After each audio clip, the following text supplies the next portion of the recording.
Conas Toshiv is Mishabara. I'm going to try a tune called McDermott's Reel. Reel haven't played it in a long time, so we'll have a shot of it.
I'm going to slow it down now and just play it much lower and push some in ornamentation in it. The notes of this tune are widely available and it's a great well-known tune, so McDermott's Reel.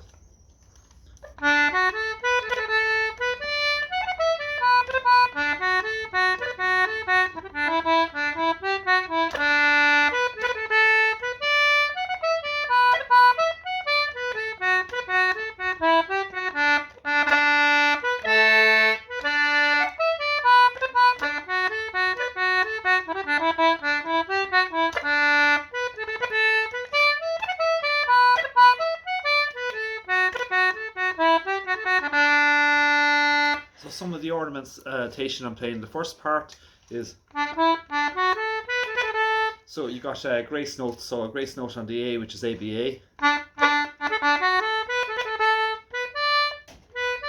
You put in a grace note on the high D, which is high D press, and then E sharp CD.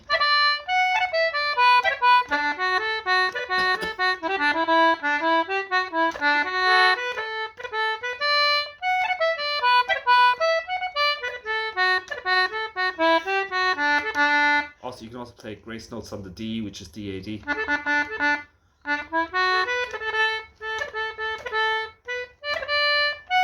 got a grace note on the high F sharp, which is FAF.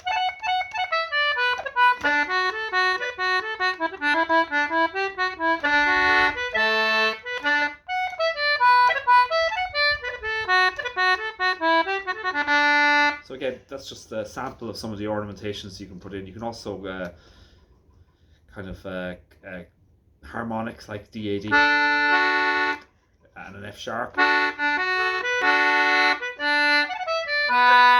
double octave playing,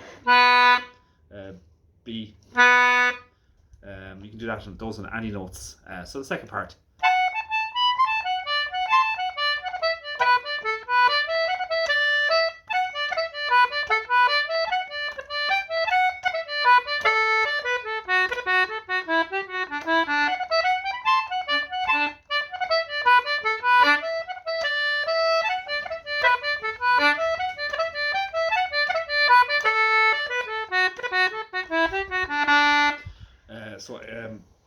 Ornamentation on the second part. F, F, A, F, E, F. grace notes on the high A, which is a high C natural, even though the tune's in D.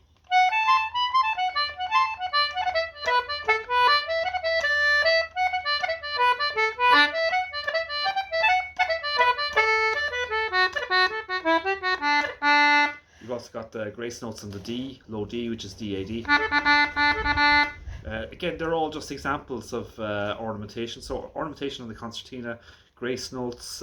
So grace notes are normally it's actually the note that's located the easiest to it. Often it is. So for example, on the A, it's ABA. So it's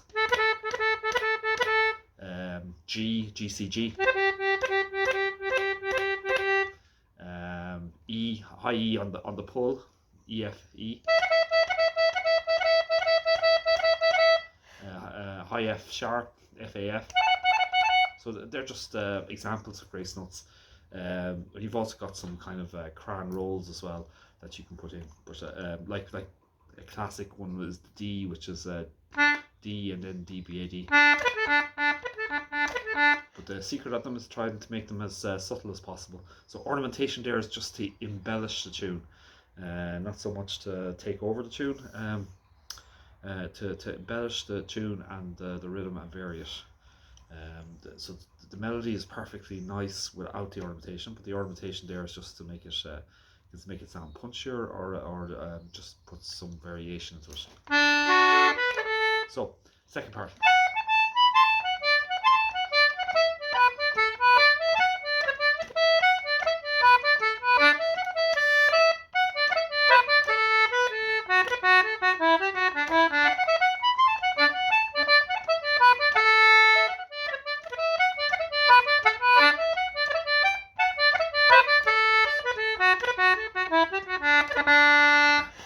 The other thing that's really key in these type of tunes is the rhythm. So the tune is it's a dance tune. So the rhythm is the most important. So if you vary the tune, vary it within the rhythm. If you make a mistake in the tune, make the mistake, but don't stop the rhythm, lengthen notes. So one can change notes slightly, but once it's in rhythm, it's the most important. Well, melody and rhythm, but the rhythm is very important. So I'll play the first part twice and second part twice, putting in some of the ornamentation, and you can experiment on the ornamentation. And there's I think there's loads written on the internet on ornamentation and concertinas, for example, and it's a case of just practicing making the ornaments very subtle.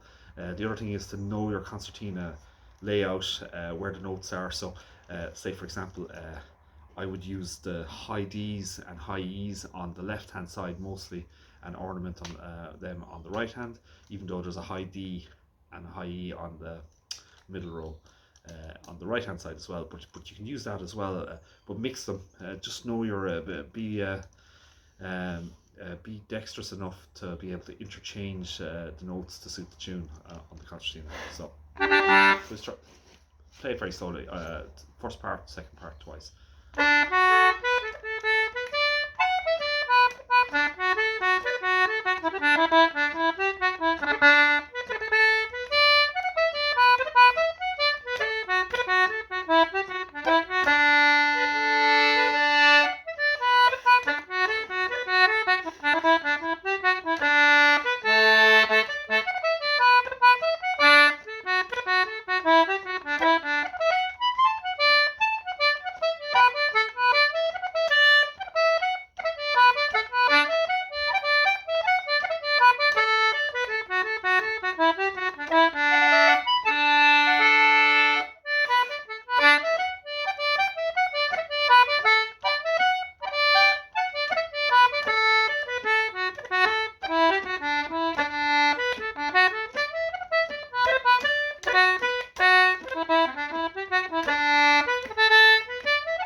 just a basic tune played slowly. Again, notes are all over the internet on it. So you easily picked up a set of notes for McDermott's reel. And again, rhythm, most important, melody, and then develop your own style in terms of ornamentation and whatever way you like in terms of your own musical taste, and then just enjoy the process of learning the tune. So, McDermott's reel.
I think it went off a bit on the second part. I think I got a little bit confused, but Shinna will. So there was a variation in itself. The variation was, I think I got out of the melody just from the last time I was playing it there. So Shinna will, that's McDermott's.